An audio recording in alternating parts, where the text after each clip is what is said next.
Hi, and welcome to Glenn's Tech Corner. In this video, I'll show you how to work with auto layout in Figma.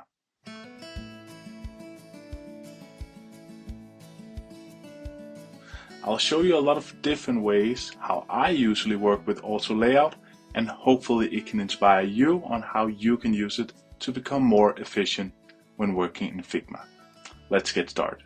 A very common use case is to make like a button with text inside where the button background expands. We can do that by making a rectangle, then we create a text layer, and for the moment these two are not connected at all. But if we select them, right click and add an auto layout, then suddenly they are, and we can see that here in the layer panel that now it's a frame with this auto layout symbol. To get the effect where the box expands with the text, we need to change the width and the height to both be hug contents. And now we can adjust the padding down here, the left and right and the top and bottom. Like this. Now, whenever I edit in here, it would expand the box. So this is kind of the first very basic thing we can do. We can of course still, when selecting the frame, we can still design it how we want with a background color. We can have effects if we wanted to have a drop shadow. Like here, we can have rounded corners. We can do all the same things we're used to do, just in an easier way. But we can also do more. We can take this auto layout frame and duplicate it to have a few instances. Like this. So now I have 5 separate auto layouts that I will select and add into a new auto layout. And here I can take the settings in the right panel to say that I want them to go from left to right, as they are at the moment, but I also want them to wrap and go onto new lines if there weren't enough space.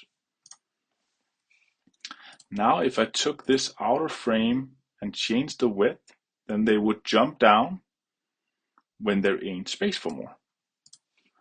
I could go in, select one of these elements and just duplicate it as many times as I feel like, and they would go neatly below each other.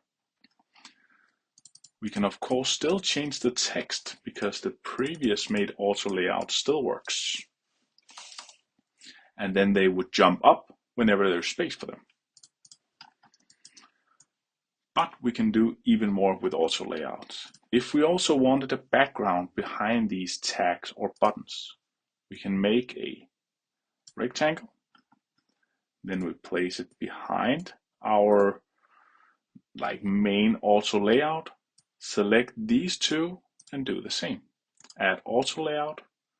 We want this to do the same as we did with the button, so we want height and width to hug contents, so we can adjust the padding instead of a fixed height and width.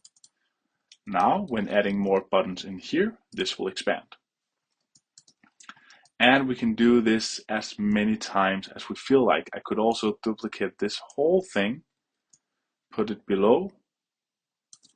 I'll just give it a slightly different button color and background color,